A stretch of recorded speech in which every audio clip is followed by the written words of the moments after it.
کہ ایک درویش تھے حضرت ابو ہاشم ان کا نام تھا. کہتے ہیں بڑی مجبوری تھی, مجھے کہیں جانا تھا تو کشتی نہیں مل رہی تھی. اچانک ایک کشتی گزرنے لگی تو میں بھی سوار ہونے لگا تو ملاح نے مجھ سے کہا کہ یہ ایک صاحب بیٹھے ہیں, بڑے امیر ہیں, ساتھ ان کی کنیز ہے, انہوں نے مجھ سے بک کر لی ہے ساری کی ساری کی عقیدہ سی سالم کرا لیا ٹانگا, وہ ساری کی ساری بک کر لی ہے تو میں تو کسی کو نہیں بٹھا سکتا. تو وہ جو صاحب بیٹھے تھے بڑے سیٹھ آدمی تھے, کہنے لگے میاں آپ کسی اور کشتی میں. وہ جو ان کی کنیز تھی نا وہ کہنے لگی چہرے سے کوئی نیک آدمی لگتا ہے, چلو اتنی سواریوں کی جگہ ہے, کسی کونے خدرے میں بیٹھ جائے گا, ہمارا کیا جائے گا. کہا اچھا چلو آ جاؤ.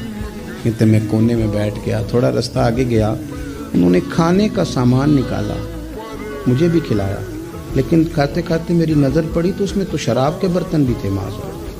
پھر اس شخص نے کھانا کھانے کے بعد اس کنیز سے کہا کہ مجھے معاذ اللہ گانا سناؤ. وہ گانے گانے لگی, یہ میری طرف متوجہ ہونے لگا, مجھے کہنے لگا سنو. میں نے کہا میں یہ نہیں سنتا. پھر میری طرف شراب بڑھائی, میں نے کہا میں نہیں پیتا. تو کہنے لگا تو کیا سنتا ہے, تو کیا سنتا ہے. تو کہنے لگے میں سناؤں کیا سنتا ہوں. کہا سنائیے. فرماتے میں نے قرآن پاک پڑھنا شروع کر دی. تو کہتے ہیں میں نے اسے چند آیتیں سنائیں, اس کی تو کیفیت ہی بدل گئی.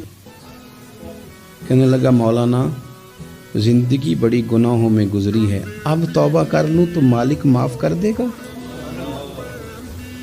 کارنامے خطرناک ہیں, پیچھے رجسٹر کالا سیاہ, معافی ہو جائے گی.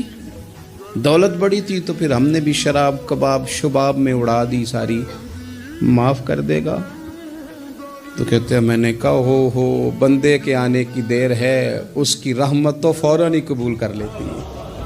ویسے بھی عدل کریں تے تھر تھر کمبن, اونچیاں شانہ والے تجھے فضل کریں تے پھر تے بخشے جامن میرے جے منہ کالے.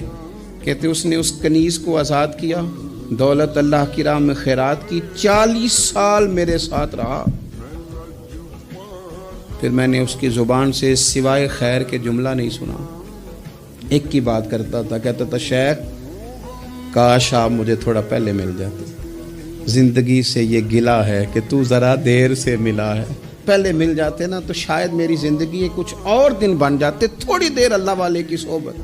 آپ فرماتے ہیں پھر وہ 40 سال کے بعد میرے سامنے انتقال ہوا, میں نے ہی دفن کیا, میں نے ہی قبر میں اتارا, جنازے کا اہتمام بھی میں نے ہی کیا. میرا یار تھا, دل لگ گیا تھا, پیار ہو گیا, میں پریشان رہتا. ایک دن خواب میں مل کے مجھے کہنے لگا فکر نہ کر, میں نے اپنے رب کو بڑا ہی مہربان پایا ہے.